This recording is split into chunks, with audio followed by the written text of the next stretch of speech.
여러분 안녕하세요. 11월 12일 방송을 시작하겠습니다.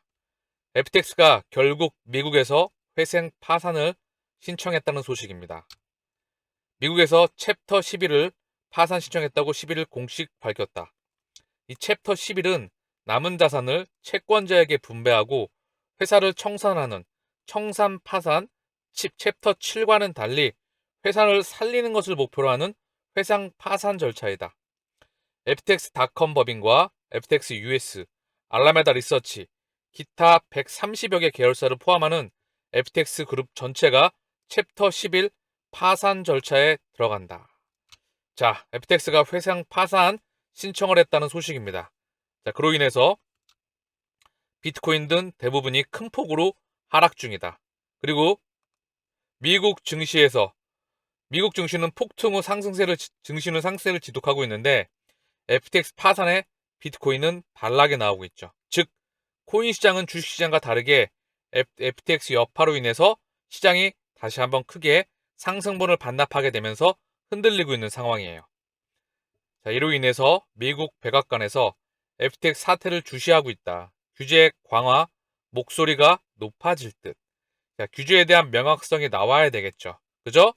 세계 3위의 거래소가 파산하게 됐으면 당연히 규제에 대한 명확성에 대한 명분이 조금은 더 실릴 듯 싶은데요. 지켜봐야 되겠죠. 규제에 대한 명확성이 나와야 합니다.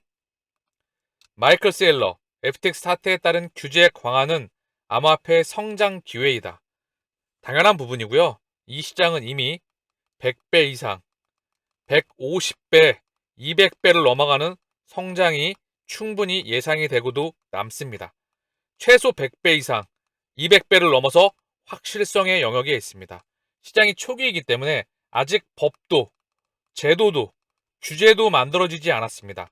그렇기 때문에 대형 거래소가 파산이 난다는 거죠. 그죠? 아직 초기 시장이기에 우리는 이 시장이 빠그러질 때마다 여유 자금으로 펀더멘탈이 뛰어난 대상에 모아가야 됩니다. 왜? 초기이기 때문에. 그래야 뭐든지 초기 시장에 투자를 했던 사람들은 천문학적인 수익률로 돌아오게 됩니다. 100배를 넘어서 200배를 넘어서 천문학적인 수익률, 최소한 100배가 그런 다가와야 되겠죠. 자, 미국 하원 의원 게리 겐슬러 SEC 위원장이 암호화폐 독점 규제를 위해서 샘 뱅크먼 프라이드와 협력했다는 의혹을 제기했습니다. 미국 하원 의원 톰 에머는 암호화폐 독점 규제를 위해 FTX 창업자와 협력했다는 제보를 입수해서 자체 조사를 진행 중이다. 게리 겐슬러가 언론에 과하게 의견을 표명한다. 자, 세부 증거는 공개하지 않고 제보로 받은 보고서를 증거로 제시했다. 자, 이 부분 또한 지켜봐야 되겠죠. 자, 증거가 채택이 될지, 이 보고서가 세부 증거는 공개하지 않고 제보로 받은 보고서를 증거로 제시했다. 자, 이 부분 또한 지켜봐야 될 문제고요. 이미 SEC에 대한 부정과 부패에 대한 부분은 상당히 수면 위로 많이 올라와 있는 상태고요. 중요한 건 알고 있다고 하더라도 정부 권한에 대한 기간으로 인해서 많은 부분이 덮어지고 있죠. 더불어 이 속도에 대한 법과 규제에 대한 속도, 이 부분 또한 사실 인플레이션과 CBDC의 도입과 그리고 FTX 파산과 결코 무관하지 않다고 생각을 하고요. 또한 이 이면에 가격에 대한 언급을 좀 드리면은요. 전주와 세력들과 미래를 만드는 고래들은 물량을 뺏고 싶으면 가격을 부십니다. 이게 진리예요. 원리이자 원칙이죠. 물량을 뺏고 싶으면 경제를 무너뜨립니다. 실물 경제를 무너뜨리고요. 일명 이것이 양털깎기로 진행돼 왔죠. 이들 또한 팔 한 짝, 무릎 한 짝, 또는 손가락이나 손이 잘려 나가죠. 그러나 여기서 몸을 유지하게 된다면, 생명을 유지 않고 바로 몸을 유지할 수 있다면, 생명을 유지할 수 있다면 나중에 엄청난 부를 다 가져오게 됩니다. 헐값에. 자, 이게 사실 가격을 부시게 되고 이게 시스템 리스크로 전이가 될 때 많은 기업과 그리고 금융과 이런 부분들이 파괴가 되죠. 실물 경제와 자산과 그런 주식 시장과 코인 시장이 박살나게 됩니다. 이들은 헐값에 이걸 사들이게 되죠. 그리고 엄청나게 또 급등이 나오게 됩니다. 그리고 넘기고 싶으면 반대의 전략을 취하죠. 시장을 엄청난 폭등으로 이끕니다. 누구나 개떼처럼 다 달려들게 되죠. 그리고 물량을 넘깁니다. 이때 개인 투자자들, 투자를 잘 모르는 개인 투자자들은 본능에 의해서 특별한 생각을 하지 않고 이때 매수를 하게 되죠. 이게 주식이건 대상이 코인이건 부동산이건 늘 그리고 물리고 고점 매수 저점 매도를 하면서 늘 그지로 살다가 인생이 끝이 나게 됩니다. 평생 금융 교육과 그리고 역사와 미래와 과학과 이런 부분들을 연결시켜서 미래를 예측하는 부분을 우리는 배우지 못했죠. 그렇기 때문에 늘 세뇌당했죠. 세뇌를 당해서 늘 보이는 대로 판단할 수밖에 없겠죠. 그렇기 때문에 이 이면에 있는 바로 본질이 보이지가 않는다는 거죠. 제 기준점에서는 시장을 부셔서 시장을 통제해서 가격 상승을 억누르고 있죠. 그리고 법과 제도와 규제의 틀을 만들어낼 시간이 현재 이 부분과 맞물려서 어떻게 진행될지, 이 중심에 있는 XRP의 소송, 자 그리고 현재 다가오는 인플레이션, 자 이 하이퍼 인플레이션으로 진행될 수밖에 없습니다. 이 이면에 지구가 아프다고 했죠? 지구가 아프다고 한 이유는 대량 생산이 끝나갑니다. 대량 생산이 끝나간다는 건 과학적으로는 설명이 안 돼요. 왜? 이미 생산 기술의 혁신으로 인해서 매출 총이익률, 즉 계속해서 원가 경쟁력은 계속 세지는데 공장을 의도적으로 멈췄습니다. 첫 번째 중국이 전 세계의 공장인 압도적인 전 세계의 공장이 2008년도에 중국이 들어서게 돼요. 명실상부하게 중국이 한다고 했던 모든 산업들은 다 박살납니다. 대한민국을 보면 알 수가 있죠. 다시 요것과 연결을 좀 시켜보면은요. 한국의 철강 산업이 다 박살납니다. 중국이 들어오면서 아예 빠그러졌죠. 한국의 조선 산업도 중국이 들어오면서 박살났습니다. 자, 그리고 한국의 석유화학 산업 마찬가지로 중국이 들어온다 그러면 박살났습니다. 태양광 말도 못하죠. 그죠? 해운 말도 못하죠. 그렇기 때문에 중국이 들어와서 공급 과잉이 되면서 중국 또한 과도한 기업 부채, 금융기관의 그림자 금융이 시달리게 되면서 공급 과잉. 자, 요즘에는 중국이 멈춰지다 보니까 날씨가 너무나 좋죠. 중국이 공장을 돌리게 되면 미세먼지가 장난이 아닙니다. 뿌옇죠. 차 안에 자 공기청정기가 대부분 많이 있었는데 요즘은 공기청정기 가동을 많이 안 시키시죠. 결코 무관하지 않습니다. 이 세상과. 그렇기 때문에 정리를 하겠습니다. 너무 많이 갔는데요. 사실 본질이고요. 이 모든 부분들이 연결되어 있습니다. 이 소송 하나가 이 블록체인과 NFT와 CBDC와 지금의 FTX 파산과 가격을 또한 통제를 시켜서 아직은 올라가면 안 돼. 아직은 올라가면 안 돼. 가격이. 주식은 올라갔지만 니들은 좀 멈춰. 그리고 통제하면서 소송과 규격과 이런 부분들을 만들어 나가겠죠. 그리고 XRP와 CBDC의 상용화 되는 시기. 어쨌든 중요한 건 이 매크로 이슈는 지나간다. 그리고 이 매크로 이슈가 빠졌었을 때 다시 한번 마이클 셰일러가 언급했던 것처럼 뭐라고 하죠? 마이클 셰일러. FTX 사태에 따른 규제 강화는 암호화폐 성장 기회이다. 자, 모두가 노라고 할 때 열심히 예스를 하면서 모아 가시길 바랍니다. 투자 대상이 정말 뛰어난 가치 대상에 최소한 100배 이상 성장합니다. 그레이스킬 포트폴리오 기준으로 해서 그리고 각 분야의 섹터를 대장하는 그런 섹터에 대해서 리플과 XRP는 바로 심장이죠. 도매용 CBDC. 자, 이게 금융기관과 은행을 위해 만들어진 바로 CBDC입니다. 소매용은 기업과 가게를 위해서 만들어진 CBDC이죠. 자, 현재 스위프트 시장을 대체하기 위해선 도매용 CBDC가 필요하겠죠. 금융기관 간의 바로 송금, 결제, 환전까지 바로 일시에 해결할 수 있는 24시간 365일. 현재 스위프트는 입출금 방식이 아니라 현재 스위프트는 메시지 이동 방식입니다. 여기에 실제 자산이 이동하는 그런 방식을 가져나가고 있죠. 시간과 속도와 365일. 이미 이쪽으로 블록체인 원장을 기반으로 해서 자, 보안과 분산과 이런 모든 규격에 대한 틀을 만들어야 되겠죠. 다 맞물려서 움직여가는 부분이다. 늘 기득권이 만들어 가겠죠. 우크라이나 전쟁, 코로나 팬데믹, 그리고 중국에 대한 봉쇄, 다 중국에 대한 봉쇄는 시진핑, 그리고 시진핑과 글로벌 리더들, 금융 기득권, 우크라이나 전쟁은 푸틴과 금융 기득권, 글로벌 리더, 그리고 고래들이 동의를 해야 나가는 부분이죠. 원유에 대한 증산 또한 사우디, 바로 중동의 맹주이죠. 그리고 중동의 맹주뿐만 아니라 오펙 플러스, 그리고 미국과 글로벌 고래들이 함께 기득권을 정해서 만들어 나가는 부분이다. FTX 파산 또한 여기에 세콰이어 캐피탈, 소프트뱅크, 그리고 싱가포르 테마섹 많은 기득권이 많이 들어가 있습니다. 이들이 어떠한 의도를 버렸고 회의를 벌였는지 누구도 알 수가 없겠죠. 중요했던 것, 이 그림 안에 있다고 저는 개인적으로 생각을 합니다. 자, 국제유가가 중국 코로나19 방역 규제 완화에 상승하고 있다. 굉장히 중요한 부분이죠. 자, 어떻게 규제 내역을 풀었는지 해외 입국자와 감염자의 밀접 접촉대에 대한 격리 규정을 7+3에서 5+3으로 단축했다. 코로나 감염 정도에 따라 고, 중, 저위험 지역으로 분류하던 것을 고위험과 저위험 지역으로 조정하며 관리 통제 인원을 최소화하기로 했다. 여기에 서킷 브레이커로 불리는 확진자가 나온 항공편에 대한 일시 운항 정지 규정을 철회하고 탑승 전 48시간 내 이후에 PCR 음성 증명서를 제출하도록 한 규정을 1회로 조정했다. 자, 이 흐름이 중요하다는 거죠. 이 흐름이 중요하다. 그러나 중국 정부는 코로나19 확진자가 계속 늘고 있어서 여전히 다이나믹 제로 코로나19 정책 방침은 고수할 예정이다. 자, 속도를 조절하고 있는데요.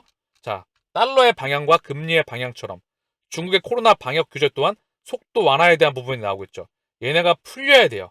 그래야 물가가 일시적으로 완화가 되면서 증시와 코인과 그리고 더불어 유가와 그리고 외환과 금리 시장이 같이 연동될 수가 있습니다. 블룸버그, 중국 정상으로 돌아오려면 최소 1년 걸릴 것.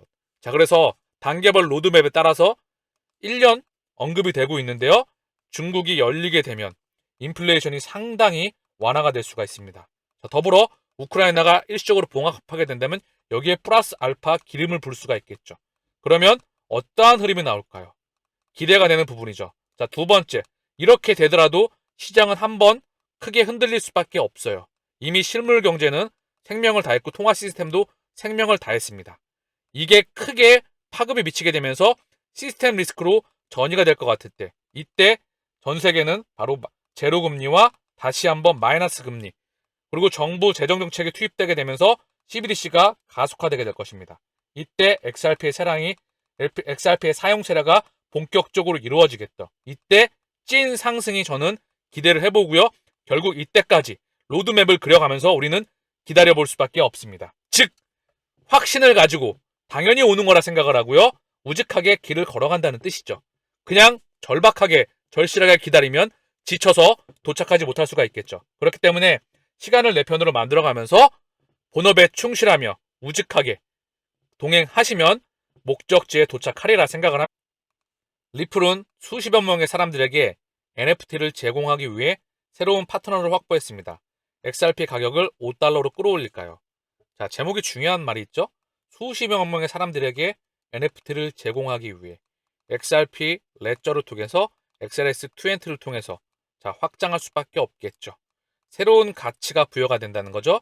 그동안에 가치가 없었던 자, 종이돈에서 CBDC로, 종이돈에서 그리고 NFT로, 주식, 채권, 부동산의 원자재에서 바로 NFT로 각종 토큰과 코인들로 물질은 이동합니다. 그 이 물질의 이동의 혈관을 담당하는 게 리플렛, 가치의 인터넷이죠. 그리고 중간에 브릿지 자산으로서 연결되는 게 XRP입니다. 이더리얼 랩스는 XRP 레저와의 통합이 세계적으로 인정받는 브랜드, 라이센스 권리 IP 및 개인의 NFT를 제공하는 데 도움이 될 것이라고 말했습니다. 자, 웹3 기술을 활용하여 이더리얼 랩스는 획기적인 IP를 구축하는 다분야 스튜디오입니다. 여기에 P2E, 플레이 투 원 게임, 곧 출시될 PF 컬렉션 및 엑소리온 유니버스가 포함됩니다. 결과적으로 글로벌 브랜드, 아티스트 및 스튜디오를 단일 블록체인 플랫폼으로 가져오는데 도움을 줍니다. 자, 글로벌 브랜드, 아티스트, 스튜디오를 단일 블록체인 플랫폼으로 가져오는데 도움을 줍니다. 세계적으로 가장 인정받는 브랜드와 유명인들을 위한 NFT를 만들었습니다. 자, XRP 레저를 통해서 메타버스 및 게임 공간으로 가져올 수 있도록 도왔습니다. 자, NFT를 통해서 계속 확장하고 있다는 소식입니다. 파트너십을 통해서. 자, 뉴욕 연흥, 미국 중앙은행의 실질적인 지배자예요. 자, 워싱턴 연방준비제도, 연준, 페더럴 리저브, 실제 금리를 결정하고 내리고 하는 역할을 명분으로 하고 있으나 실질적인 최대 주주는 뉴욕 연율이란 말이 있습니다. JP, 모건, CT, 뱅크 오브 아메리카, 웰스파고. 이들의 최대 주주는 또 마스터카드와 최대 주주와 겹치게 되죠. 마스터카드는 디지털 커런시 그룹. 디지털 커런시 그룹은 바로 글렌 허친스, 뉴욕 연인의 실질적인 영향력을 지배할 수 있는 부분. 글렌 허친스 연구소가 또 있죠. 그리고 디지털 커런시 그룹, 나스닥을 통해서 바로 나스닥 그리고 마스터카드를 통해서 공동 지배를 하고 있죠. 그리고 이 나스닥과 인터컨티넨탈 익스체인지, CME 그룹, 전 세계의 모든 그런 실질적인 지배자들이 다 이 부분에 투자가 되어 있습니다. 그렇기 때문에 사실 로드맵은 지도는 정해져 있죠. 그냥 가기만 하면 되는 부분이에요. 뉴욕 연방은행 달러의 주인이 뭐하러 하지도 않는 걸 테스트하겠습니까? 싱가포르와 도매용 CBDC, 금융기관 간 물질, 디지털 물질을 교환하는 데 사용되는 이 도매용 CBDC를 뭐하러 테스트하고 있겠습니까? 전 세계 중앙은행들이 하지도 않을 CBDC를 뭐하러 테스트하겠습니까? 기득권이 하라고 하니까 하는 거죠. 그들이 만들어 나가는 거니까. 그리고 이제 물질은 CBDC로 바꿔나가니까. 이게 핵심입니다. 우리가 코인과 NFT와 그리고 블록체인과 리플과 XRP에 투자하는 사실 진짜 첫 번째 이유. 통화 시스템에 대한 바로 한계. 그리고 이들이 이 미래를 만들어 가기 때문에. 자, 미국의 한 업체가 리플과 SEC 소송에서 SEC에 유리한 아미쿠스 브리프 의견을 제출했다는 소식입니다. 자, 뉴 스포츠 이코노미 인스티튜트, 새로운 스포츠 경제 조직 NSEI라는 스포츠 투자 업체가 SEC와의 소송에서 SEC 측에 유리한 의견서인 아미쿠스 브리프를 제출했다.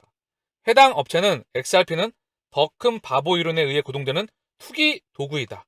리플사는 하위 테스트의 의도를 완전히 잘못 해석하고 있다라고 지금 언급을 하고 있어요. 자, 하위 테스트 1933년으로 세상을 돌리세요. 그리고 거기에 맞는 적용과 기준법을 말하면 되죠. 지금은 2022년도입니다. 4차 산업, 앞으로 대량 생산 시대가 끝나게 되고 CBDC와 XRP의 세상과 그리고 맞물려지게 되는 모든 게 가치의 인터넷, 블록체인과 인공지능을 기반으로 한 메타와 우주로 인프라 위에 확장하게 된다는 거죠. 여기에 하이테스트를 적용한다는 것 자체가 사실 모순이겠죠? 시계추는 1933년도가 아닙니다. 2022년도이죠. 그렇기 때문에 이런 부분들은 그냥 참고만 하시고 저는 그냥 생략을 합니다. 이렇게 리플에 유리한 아미쿠스 브리프를 제출한 기업 및 기관은 코인베이스 등을 포함한 12곳 이상으로 알려졌다. 자, 리플 CTO인 데이빗 슈왈츠가 FTX 직원들의 러브콜, 리플 상시 채용 중 파산 위기에 처한 FTX 직원들에게 러브콜을 보냈다. 어차피 이 직원들 또한 이직을 해야 되겠죠. 그래서 인력을 빨아들여야 되겠죠. 인력이 뛰어난 인재들은 FTX 컴플라이언스, 규제 준수, 재무, 비즈니스 윤리 등에 관여하지 않은 직원들에게 자, 전제가 깔리죠? 규제 준수, 재무, 비즈니스 윤리 등에 관여하진 직원들에게 리플은 상시 채용 중이라고 말했다. 자, 뛰어난 인력들은 흡수를 해야 되겠죠. 자, 전 세계 매크로와 시황을 한눈에 한번 살펴보면서 오늘 방송을 마치겠습니다. XRP의 가격이 524원입니다.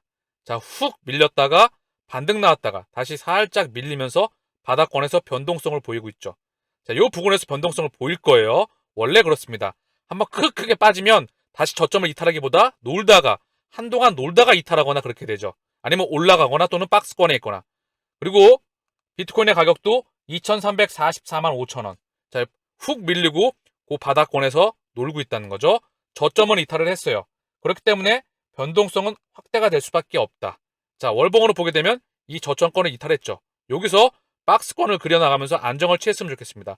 다시 바닥을 내려갈 수도 있겠지만 올라가는 흐름이 나올 수도 있겠죠. 언제나 가격에 대한 방향성은 단기적으로 중기적으로 아래쪽이건 위쪽으로는 열어둬야 되는 마인드가 필요합니다. 다만 큰 방향성에서 이미 방향성의 100배 이상은 정해져 있다. 그러면 뭐죠? 떨어지면 기계적으로 매입, 올라가면 올라가서 좋은 겁니다. 그게 멘탈을 유지하는 첫 번째, 개인 투자자는 멘탈 관리가 90% 이상이에요. 이 방향성은 정해져 있습니다. 그리고 중요한 건 이미 고점 대비 너무나 많이 빠졌어요. 아래로 빠질 확률도 있겠지만 그 확률보단 지지부진한 흐름이 이어가다가 반등 나올 확률도 높겠죠. 왜? 이미 물가 상승폭이 완화되는 흐름을 보였을 때 증시가 미친 듯이 반등해 나갔거든요. 그리고 환율도 환의 가치, 원달러 환율과 미국 달러의 가격과 국채 금리 이런 부분들이 반등이 엄청나게 나왔다는 거죠. 금리는 엄청나게 떨어졌고요. 달러 가격도 엄청나게 떨어졌고요. 원화는 엄청나게 상승했고요. 증시 또한 엄청나게 반등이 나왔다는 부분. 당연히 FTX 사태가 시간이 좀 걸릴 것 같습니다. 그러나 이 또한 지나가게 되겠죠. 박스권의 흐름을 지나서 이게 어느 순간에 갑자기 한 번 달리면 미친 듯이 달려나가요. 그 부분을 인지하셔야 됩니다. 언제나 한 번 달리면 얘는 한 번 달리면 미친 듯이 고속열차가 달립니다. 자, 기다리는 기간은 몇 년이에요. 달리는 기간은 고작 1년 미만입니다. 몇 개월이면 다 끝나요. 이때 모든 기점이 끝납니다. 떨어지면 기계적으로 모아갈 수 있는 기회를 주는 거나 생각하면 되리라 생각해요. 자, 그리고 나스닥부터 한번 전 세계 증시의 흐름을 보겠습니다. 자, 보면 나스닥은 아직도 기술적인 반등 흐름이에요. 이게 추세를 돌렸다고 보기에는 사실 무리가 있겠죠. 그죠? 그렇기 때문에 요 분홍색 이동평균선이죠. 20주 이동평균선 중요한 의미를 갖는데요. 얘를 거래량이 실리면서 돌파가 나오면 조금 더 추후에 60일선까지 돌파가 나오면 추세가 전환될 수 있는 확률이 매우 높아졌다고 봐도 되겠죠. 지금은 나스닥 기준으로는 기술적 반등. 그러나 다우는 추세를 돌렸다고 봐도 돼요. 왜? 많은 부분이 나왔죠. 그러나 조금 더 얘도 전고점 돌파가 나와야 이제 또 완전히 추세가 돌려나가겠죠. 다우는 확실히 나스닥과는 다른 흐름입니다. S&P도 기술적인 반등. 자, 반도체 섹터도 기술적인 반등. 니케이는 흐름이 굉장히 좋습니다. 그죠? 니케이도 흐름이 좋고요.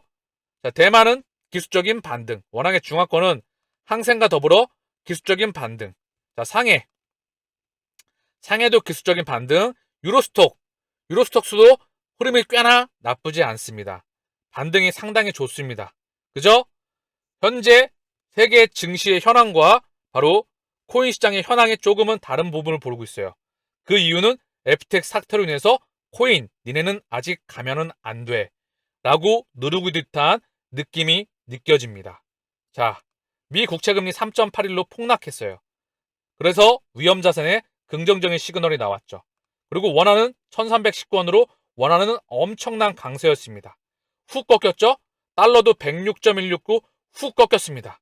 안전자산의 약세, 위험자산의 강세가 나왔다는 거죠. 그러나 코인 시장은 자, 니들은 아직 움직이면 안 돼. 그럼 우리는 어떻게 하겠죠? 그럼 열심히 모아야죠. 원래 모으는 기간은 긴 겁니다. 부자를 될 수 있는, 저축할 수 있는 기간은 길고요. 그리고 진짜 수확을, 자, 농사를 지어서 봄, 여름, 가을에 추수하는 기간은 짧죠. 요 짧은 시간을 우리는 기다려야 되는 거예요. 물론 리플과 XRP는 평생 투자가 가능하고요. 일부 차익 실현 물량을 말씀드리는 겁니다. 안 하고 싶어는 안 해도 되겠지만 멘탈 관리를 위해서 일부 이 전거점 돌파가 나올 때 슈팅 나올 때 일부 차익 실현을 생각하셔도 된다는 거죠. 1차 목표. 투자의 성공 여부는 얼마나 오랫동안 세상의 비관론을 무시할 수 있는지에 달려있다.